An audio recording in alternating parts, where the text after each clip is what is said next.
तुमने उन्हें कैसे मारा? हमारे आधे से ज्यादा लोग मर चुके हैं, तो क्या आप हमें ये छोटी सी चीज दे देंगे? चेन के नाराज दिख रहा था। उसके नेतृत्व में आए 40 से अधिक लोगों में से आधे मर चुके थे और बाकी बचे हुए सभी लोग पहले आए 20 लोगों की तुलना में कमजोर और अलग थे। कई उत्तरजीविता जांचों से गुजरना पड़ सकता है, कौन जीवित रहता है यह मायने नहीं रखता। चेन के ने मन ही मन सोचा, इस समूह में अपनी स्थिति को स्थिर करने के लिए बहुत मेहनत करनी पड़ेगी। अगर वह इस समय जियांग यांग से कुछ खजाने हासिल नहीं कर पाता है तो उसकी प्रतिष्ठा फिर से गिर जाएगी। लेकिन चेन के बोलने के बाद उसने देखा कि जियांग यांग उसे बहुत ही चंचल मुस्कान के साथ देख रही थी। क्या आपको यह भी पता है कि आपके आधे लोग मर चुके हैं? अपने दस्ताने सौंप दो, मैं लोगों को मारना नहीं चाहता। जियांग यांग ने उदासीनता से कहा। कोने में बैठे मोली की ओर स्पष्ट रूप से देखा और अपने होठों के कोने पर हल्की सी मुस्कान बिखेरी। अगर आप नहीं चाहते हैं तो आप शिक्षक मो को बुला सकते हैं। ये शब्द सुनते ही कोने में छिपी मोली तुरंत घबरा गई। जियांग यांग की निगाहों से बच न पाने के कारण वह सीधे चेन के पीछे भागी और बोली, मैं यहीं रहना चाहती हूँ। मोली ने पहल करते हुए चेन के पीछे छिपने की कोशिश की और पल भर में चेन के में रक्षा करने की एक अकथनीय इच्छा जागृत हुई। उसका सीना थोड़ा फूल गया, लेकिन तभी उसने जियांग यांग के चाकू की नोक को छू लिया। टीचर मो, क्या छिपा रहे हैं? क्या मैं अब भी तुम्हें खा सकता हूँ? जियांग यांग की आंखें उदास थी। पिछली घटनाओं के कारण मोली का उसे नापसंद करना स्वाभाविक था, लेकिन वह मोली को पसंद करता था। मोली दूसरों के पीछे छिपती थी, जिससे वह थोड़ा नाखुश था। श्रीमान मो, अगर आप पुलिस स्टेशन में ज्यादा देर नहीं रुक सकते तो मेरे साथ क्यों नहीं चलते? जियांग यांग ने मन ही मन सोचा कि मोली एक मुश्किल इंसान है और उसने इसके लिए मूल मालिक को दोषी ठहराया कि उसने इसे ठीक से नहीं संभाला, अन्यथा दूसरा पक्ष उसके प्रति इतना प्रतिरोधी नहीं होता। नहीं। चेन के ने जियांग यांग को घूर कर देखा, लेकिन बाद वाले ने चाकू की नोक उसके चेहरे पर रख दी। आप क्या करना चाहते हैं? चेन के शर्मिंदा था, लेकिन वह मोली के सामने अपनी इज्जत कैसे खो सकता था? पुलिस स्टेशन में मौजूद सभी लोगों ने हाथ हिलाकर अपनी बंदूकें उठाई और जियांग यांग के तीनों साथियों की ओर तान दी। कुछ समय के लिए तलवारें तनी हुई थी। इस बच्ची को क्या पता नहीं कि सेजी के सिर पर चाकू रखा हुआ है? क्या वह एक औरत नहीं है? वर्तमान दृश्य को देखकर जियांग यांग अपनी मां को डांटने से खुद को रोक नहीं सका और मन ही मन शांत होने लगा। वह चेन के से अलग है। चेन के तो केवल मोली के शरीर का लालची है, लेकिन वह मोली की क्षमता को अधिक महत्व देता है। मोली की उसके बारे में राय अच्छी नहीं है, इसलिए उसे इसे सुधारने का मौका ढूंढना चाहिए। अगर यह सिलसिला जारी रहा तो संभव है कि दूसरा पक्ष उससे और भी ज्यादा नफरत करने लगे। एक पुरुष की तुलना में एक महिला को वश में करना आसान होता है। आखिरकार समय के साथ प्रेम करने के लिए आवश्यक कौशल का उपयोग किया जा सकता है। लेकिन अगर मोली को इस तरह वापस लाया गया तो वह ये किंगवेई और दूसरों को यह बात कैसे समझाएगा? मन ही मन गहन विचार करने के बाद जियांग यांग ने आह भरी, शिक्षक मो, वास्तव में मेरा कोई दुर्भावनापूर्ण इरादा नहीं है। मैंने उस समय जो कुछ किया उसके लिए मैं क्षमा चाहता हूँ। मैं जवान और नासमझ था। आशा है कि शिक्षक मो को बुरा नहीं लगेगा। मेरे बारे में बुरा सोचने की कोई जरूरत नहीं है। अगर आपको कोई परेशानी हो तो आप कभी भी मुझसे संपर्क कर सकते हैं। एक शब्द बोलकर जियांग यांग लीशुन, वू लेई और अन्य लोगों को अपने साथ ले गया और चेन के समझदार था और उसने उसे नहीं रोका। बच्चे के बारे में सब चुप रहे। जियांग यांग उसे दे नहीं सकता था और चेन के ने उसे मांगने की हिम्मत नहीं की, क्योंकि अभी अभी उसने वास्तव में जियांग यांग के कुछ करने के इरादे को महसूस किया था। इतनी कम दूरी पर गोलियां वास्तव में किसी भी अन्य वाहन की तुलना में उतनी तेज नहीं होती हैं। वू लेई और ली शुन अनजाने में जियांग यांग के पीछे पीछे चलने लगे। पुलिस स्टेशन में मौजूद लोगों के पास बंदूकें थी और जियांग यांग ने उनकी हरकतों पर ध्यान दिया। उस पल मुझे अपने दिल में एक सुखद गर्माहट महसूस हुई और फिर मैं ऐसे कपड़ों की दुकान की ओर चलने लगी जैसे कुछ हुआ ही न हो। लेकिन पुलिस स्टेशन से निकलने से पहले जियांग यांग ने अपनी उंगलियां चटकाईं। पुलिस स्टेशन में चेन के राहत की सांस लेने ही वाला था कि अचानक उसे सीने में बहुत जकड़न महसूस हुई। एक पल बाद वह विकृत चेहरे के साथ जमीन पर घुटनों के बल बैठ गया। क्या हुआ? दर्द हो रहा है, दर्द हो रहा है। ओह! बच्चे को अगवा करने का मामला खत्म हो गया और जियांग यांग सबको वापस उस आलीशान होटल में ले गया। दिन भर की लड़ाई के बाद सभी थोड़े थके हुए थे। चिंता मत करो, ये फैन को नहीं पता कि वह पागल क्यों हो गया है। मौका मिलते ही मैं उसे जरूर पकड़ लूंगा। जियांग यांग ने धीरे से ये किंगवेई का हाथ पकड़ा और धीरे से उसके बालों को सहलाया, लेकिन ये ने विरोध नहीं किया। भाई भाई, ये फैन को पता नहीं क्या हो रहा है, इसके बारे में बाद में बात करेंगे। उसने आज आपको चोट तो नहीं पहुंचाई है ना? ये किंगवेई जियांग यांग के कंधे से टिक गई और एक गर्म धारा जियांग यांग के शरीर में समा गई, जिससे लड़ाई की थकान तुरंत दूर हो गई। अपने शरीर की गर्मी महसूस करते हुए जियांग यांग के मन में अचानक कुछ और विचार आए। यह क्षमता न केवल घावों को भर सकती है, बल्कि शारीरिक शक्ति भी बहाल कर सकती है। यदि ऐसा है तो क्या यह उसे ऋषि का समय जल्दी गुजारने में मदद कर सकती है? कुछ देर मन में विचार करने के बाद जियांग यांग ने बाहर आकाश की ओर देखा और लगभग शाम के 4 या 5 बज रहे थे। किंगवेई, आज मुझे थोड़ी चोट लग गई है। जियांग यांग ने अचानक अपना सीना ढांक लिया और ये किंगवेई को अस्पष्ट भाव से देखा। ये किंगवेई जियांग यांग के इरादों को समझ नहीं पाया और घायल शब्द सुनते ही घबरा गया। अप्रत्याशित रूप से ये किंगवेई जैसे ही उठी, जियांग यांग ने उसे नीचे गिरा दिया। मैं दिन भर लड़ने के बाद थक गया हूँ, कृपया मुझे ठीक होने में मदद करें। 2 या 3 घंटे का उतार चढ़ाव भरा सफर। शाम के 8 या 9 बजे के आसपास ही जियांग यांग लड़खड़ाते हुए कमरे से बाहर निकली। वह गलत था, ये किंगवेई की क्षमता से सहन शक्ति तो बहाल हो सकती थी, लेकिन कुछ चीजों के सेवन से ऐसा नहीं हो सकता था। क्या मास्टर जियांग अब भी बाहर आने को तैयार है? सोफे पर बैठी शियाओवान ने जियांग यांग को कमजोर चेहरे और ये किंगवेई को लालिमालिए देखा। उसे अचानक ईर्ष्या महसूस हुई, मानो वह कई वर्षों से जिन जंगली सुअरों की देखभाल कर रही थी, उन्हें चराने के बाद दिन भर की थकान से चूर हो गई हो। मैं नहीं कह सकता, युवा मास्टर जियांग 18 मार्शल आर्ट में निपुण है।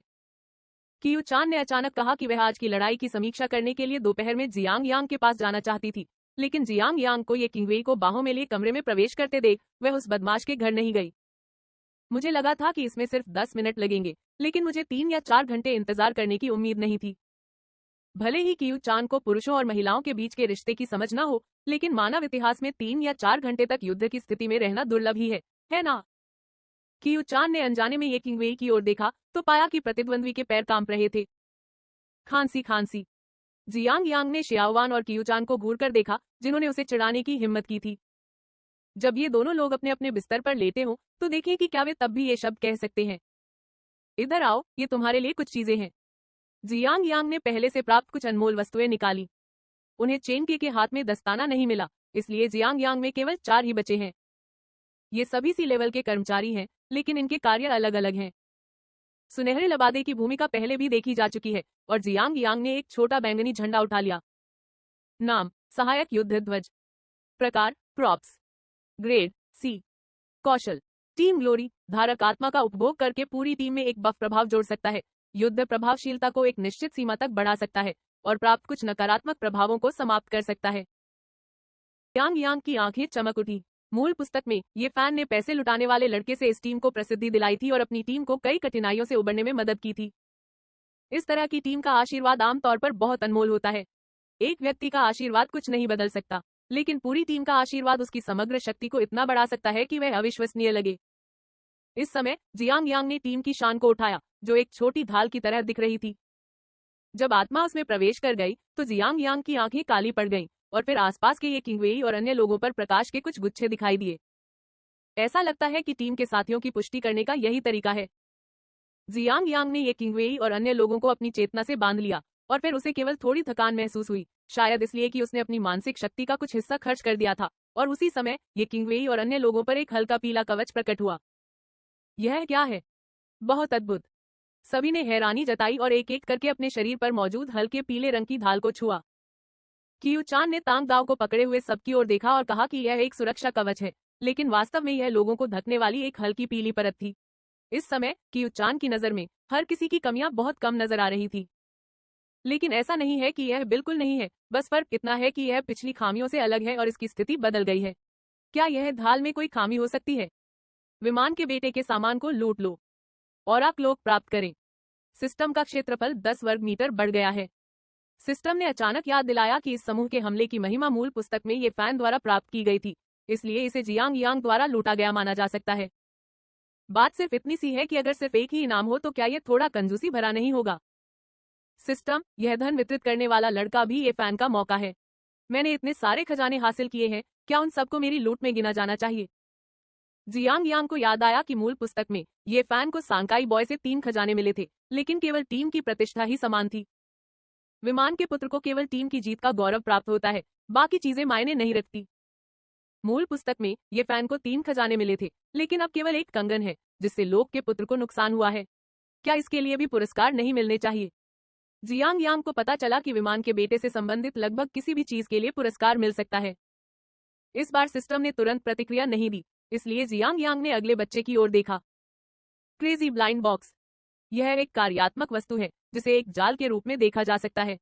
मालिक को बांधने के बाद इसे जमीन पर रखा जा सकता है और यह अदृश्य अवस्था में चला जाता है। एक बार जब कोई व्यक्ति इस ब्लाइंड बॉक्स की आक्रमण सीमा में प्रवेश कर जाता है तो उसका पूरा शरीर अकड़ जाएगा और ब्लाइंड बॉक्स द्वारा उस पर हमला किया जाएगा। बात सिर्फ इतनी है कि इसमें कूलिंग की सुविधा है और एक दिन में केवल 3 ही लगाए जा सकते हैं। अंतिम हथियार गुप्त छुरी है। उपयोगकर्ता महज 10 वर्षों में आसपास के वातावरण में घुल मिल सकता है।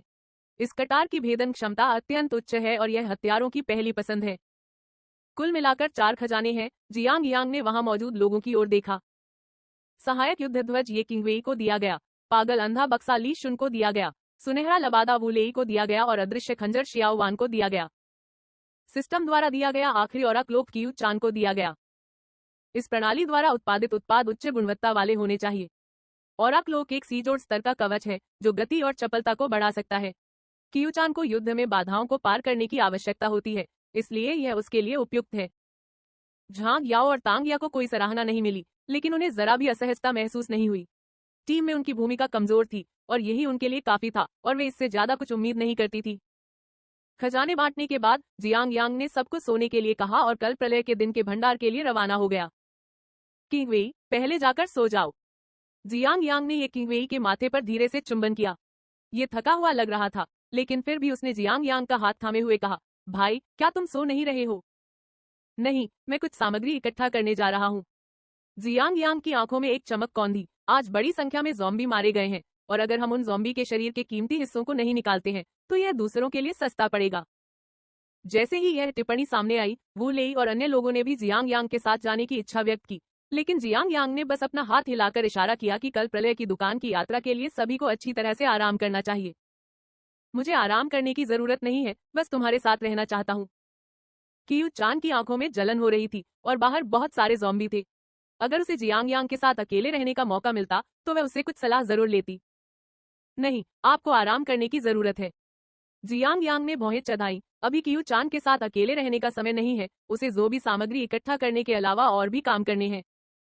यह सोचते हुए जियांग यांग ने चुपके से तांग या की ओर देखा, जो तुरंत समझ गई। कियू चान जियांग यांग को रोक नहीं पाई, इसलिए वह आराम करने के लिए वापस चली गई और बाकी सबने हार मान ली। केवल शियाओ वान ने जियांग यांग को अर्थपूर्ण नजर से देखा। क्या वह अपने छोटे मालिक के स्वभाव के बारे में नहीं जानती थी?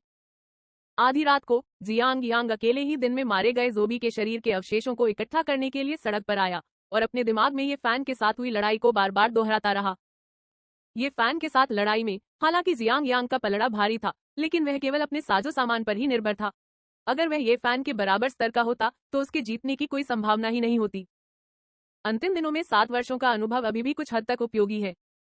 यह सोचते हुए जियांग यांग ने कुछ सामग्री इकट्ठा की, फिर चांदनी में झूलते हुए कुछ ज़ॉम्बी को देखा, अपनी तलवार निकाली और बाहर निकल गया। उसे अपने युद्ध कौशल का अभ्यास भी करना होगा। लगभग 4 घंटे बाद जियांग यांग होटल लौटा। यूं ही एक अतिथि कक्ष में गया और बाथरूम का नल तोड़ दिया और उसे साफ करने के बाद वह सीधे बाहरी खिड़की से तांगिया के कमरे में चला गया। आखिरकार वह पहली महिला है जिसके साथ मैंने इस दुनिया में कदम रखा, तो मैं उसकी देखभाल कैसे नहीं कर सकता। और तो और कैप्टन अमेरिका के सीरम का इंजेक्शन लगने और ड्रैगन टोटेम विरासत में मिलने के बाद तांगिया को फर्क महसूस होगा, है ना? जियांग यांग के चेहरे पर एक हल्की मुस्कान आ गई और तांगिया कमरे में पहले ही साफ कपड़े बदल चुकी थी और तैयार थी। एक अंधेरा और नमी भरा कोना। ये फैन शराब की तेज गंध के साथ दीवार से टिककर खड़ी थी। धिक्कार है बटरफ्लाई इफेक्ट पर। किंगवेई मेरी है। जियांग यांग और तांगिया कुतिया है। ये फैन को समझ नहीं आ रहा था कि ऐसा क्यों हुआ। पुनर्जन्म से पहले वह कुछ समय के लिए जियांग यांग के वश में था, लेकिन पुनर्जन्म के बाद उसकी मुलाकात दूसरे पक्ष से हुई और दूसरे पक्ष के विस्फोटक हथौड़े से उसे जकड़ लिया गया। यदि ऐसा है तो उनके पुनर्जन्म का क्या अर्थ था? लाल आंखों के साथ ये फैन लड़खड़ाते हुए एक छोटे से सुपरमार्केट में घुस गया। प्रथम स्तर के पेशेवर योद्धा के शरीर और पिछले कुछ दिनों में 7 साल के लड़ाई के अनुभव के साथ ये फैन ने नशे की हालत में भी छोटे सुपरमार्केट में सभी ज़ोंबी को आसानी से मार डाला। और ठीक उसी क्षण एक विशाल तंतु अचानक ये फैन के कंधे पर आकर गिरा। एक अजीब तरल की बूंद नीचे टपकी और ये फैन अचानक जाग गया और उसने छत की ओर देखा, जहां एक ऑक्टोपस जैसा राक्षस उसे घूर रहा था। आसपास के बलगम से दुर्गंध आई और ये फैन का चेहरा बस थोड़ा सा सिकुड़ा और वह परमानंद के विस्फोट में बदल गया। शैतान का स्पर्श, यहाँ ऐसी भी कोई चीज है। यदि आप लोगों को वीडियो पसंद आए तो लाइक, कमेंट, सब्सक्राइब करें तथा नेक्स्ट नॉवल के लिए किस टाइप का चाहिए जरूर बताएं।